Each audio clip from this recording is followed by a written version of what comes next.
Guys, seru banget ini guys. Gubernur Bank Sentral Amerika Serikat, The Fed, Jerome Powell tuh menangis guys. Dia sampai jerit-jerit minta tolong karena dia bakal dikriminalisasi oleh presidennya sendiri, Presiden Donald Trump. Wah, seru nih pertarungan antara Gubernur Bank Sentral mereka melawan Presiden Amerika Serikat. Dan teman-teman tahu nggak kenapa masalah ini sampai kita bahas? Karena sebetulnya masalah ini juga yang menggerogoti, menghancurkan perekonomian Indonesia detik ini. Bahkan sampai kemarin Purbaya terpaksa sampai harus narik duitnya tuh dari Himbara tuh, gak dipakai sama Himbara brengsek ini, duitnya bukan dikucurin buat kasih kredit ke bawah, malah ditabungin lagi guys. Ada yang masuk Bank Indonesia, Bank Sentral kita, SRBI lah, masuk SBN lah, aduh ngaco, terpaksa dia harus tarik. Dari situ bisa tahu ya betapa ngaconya nih kalau Bank Sentral tuh terlalu seenak jidat bikin negara di dalam negara, sama seperti yang terjadi di Amerika Serikat guys. So kalau lu penasaran gimana sih prahara yang terjadi di Amerika Serikat bisa mempengaruhi Indonesia, jangan di skip video ini. Let's check this out.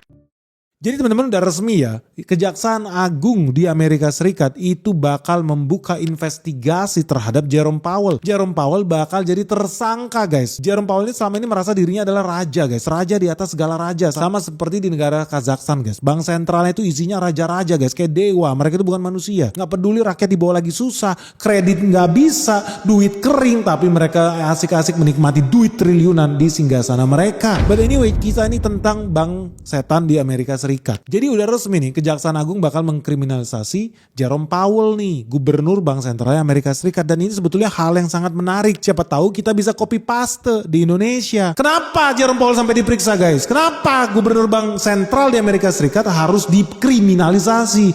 Karena memang mereka itu kayak, waduh udah betul-betul iblis guys.